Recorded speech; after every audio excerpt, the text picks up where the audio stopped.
Welcome to this installment of supplemental lectures provided by PNC's Concurrent Enrollment Program. My name is Alexandra Kindle, and I will share some information with you that comes out of my History 151 course at Purdue University North Central.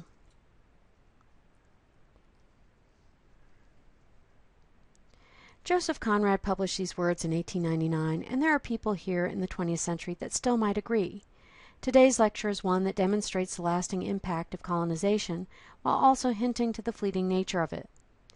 Prior to Spanish conquest of Mexico and South America, tribal power changed hands, and later the hold of the Spanish on these lands had weakened. Residents rebelled, creating various new nations, including Mexico, parts of which would be taken later by the United States through treaty and war. Thus, this lecture is titled Conquering the Conquerors. By as early as 8000 BC, migrations from Asia led to settlements as far as the southern tip of South America. It was in South America that we find the most elaborate Indian civilizations of the pre-colonial era, and the people who traveled there established more complicated communities than the tribes in the north where the English would land in the 1600s. In Peru, the Incas created a powerful empire of perhaps 6 million people. They developed a complex political system and a large network of roads. Now, roads don't sound very exciting, but they were important for bringing tribes together under one government. In Central America and on the Yucatan Peninsula of Mexico, the Mayas also built a sophisticated culture with a written language and an advanced mathematical system similar to the Arabic version, in addition to an accurate calendar and an agricultural system. Many tribes north and south grew crops, but the Maya system allowed for a more complex society and for their people to survive difficult times. Despite the advancements the Mayas had made, there were weaknesses in their society. Scholars have tried to piece together the forces that led to their downfall and develop theories relating to civil war and overpopulation. For whatever reason, the problems faced by the Mayas left room for the Toltecs and then the Mexica to dominate the Mayas. The Mexica were the people most commonly referred to as the Aztecs in my lifetime, because they were believed to have come from the land called Aztlan. This nomadic people were drawn to the growth around Lake Texcoco in the Central Valley of what is now Mexico, probably in the mid-14th century. While the wealth and grandeur of the emerging cities brought them to this place, their origin myth centered around several deities that explains why they were interested in human sacrifice. And here you can see the names of a few of these deities, including Cipatli, Quetzalcoatl, who's pretty famous, and Coatlicue and her son, Huitzipatli.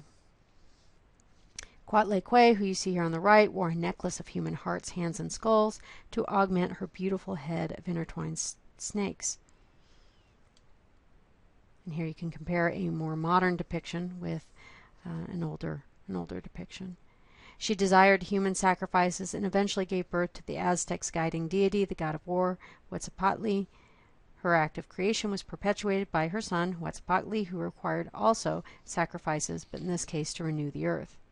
After Huitzipatli led the Aztecs to the Central Valley, they used their military skill to gain control of the people while creating aquatic gardens for crops.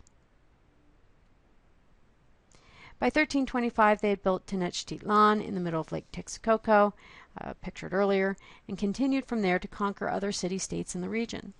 The Aztecs dominated Mesoamerica's trade and markets. They collected tribute from other tribes, which included people to sacrifice on the altar at Tenochtitlan, and organized extensive agriculture to support the city's population. By the 14th century, the Aztecs ruled much of the central and southern area of Mexico, or of what we call Mexico. The Aztecs and most natives of the Americas mostly lived in villages, but several large cities developed, especially Tenochtitlan, which is now Mexico City. To give you some perspective, when the Spanish arrived, Tenochtitlan was 5 times larger than Seville, the largest city in Spain at that point. Not bad.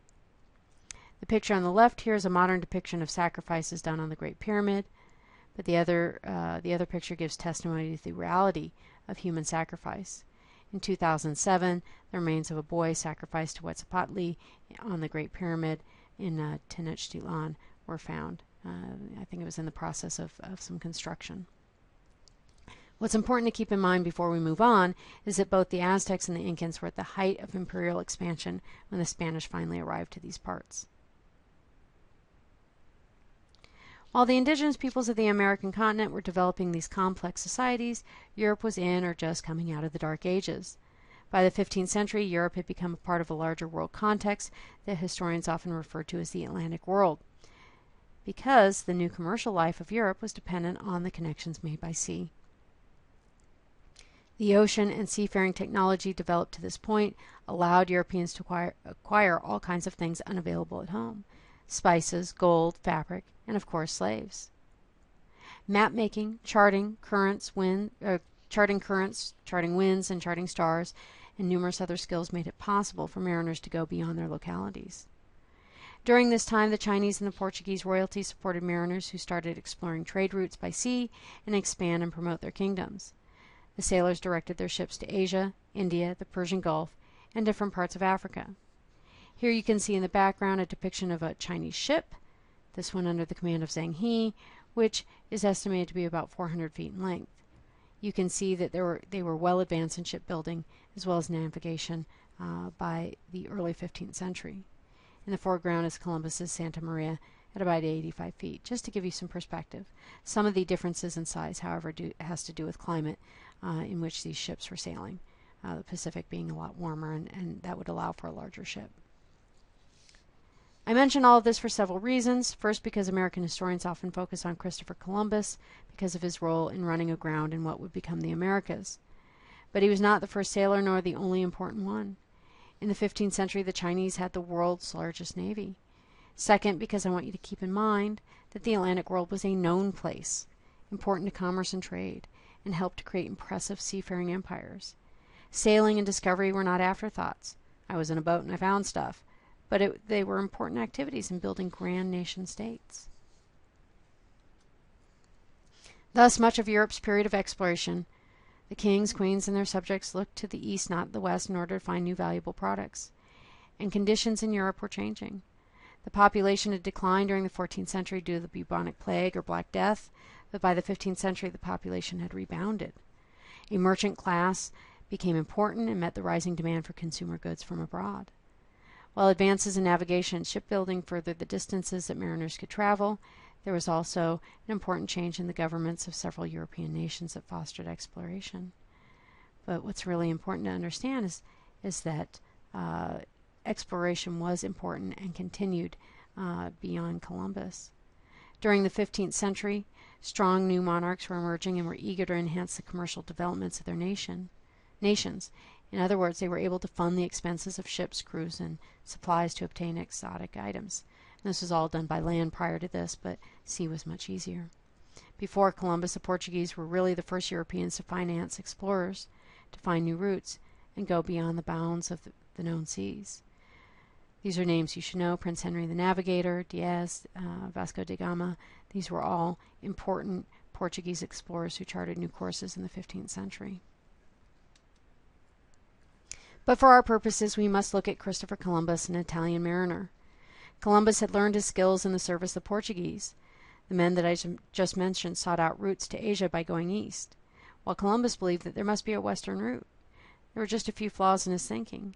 He thought the world was smaller than it was, and he had no way of knowing that there was a piece of land between Asia and Europe. Even though Columbus had been trained in Portugal, he was unable to convince its leaders to support his plan.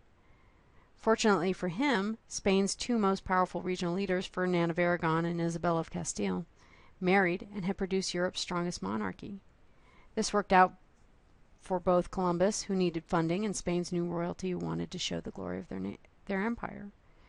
Thus, in August 1492, Columbus and the crews of the Nina, the Pinta, and the Santa Maria took the 10-week voyage. On this trip, Columbus landed in the Bahamas and Cuba, believing that he had reached a part of Asia.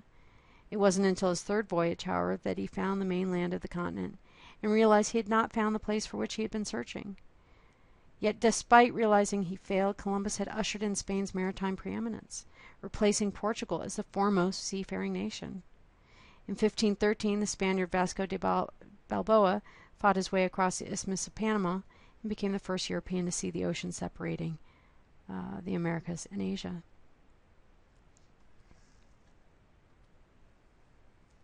In time, Spanish explorers in the New World stopped thinking of America simply as an obstacle. but as a possible source of wealth in itself. Spain claimed all of the New World except for the area we know as Brazil, and by the mid-16th century, Spain had established a substantial American empire. Starting with Columbus's second voyage, the Spanish ships brought settlers to colonize the Americas. From Cuba, Spaniard Hernando Cortez decided to lead a military assault against the Aztecs on the mainland. The Aztecs had been brutal rulers, and when the Spanish arrived, they too were brutal messengers of conquest. Cortez and his soldiers subjugated and at times exterminated local Indians in the name of Spain and God. The first Spanish settlers in America were interested only in exploiting the American stores of gold and silver, and they were fabulously successful, especially since they enslaved local natives to do the mining for them. The mines in the Americas yielded more than 10 times as much gold and silver as the world's mines for about 300 years prior. That's worth repeating. The mines in the Americas yielded more than 10 times as much gold and silver as all the world's mines for about 300 years, which made which made Spain the richest and most powerful nation on earth. After the first wave of conquest, settlers traveled to the New World to establish agricultural economies. Frontier mining communities and agricultural communities are often very different places.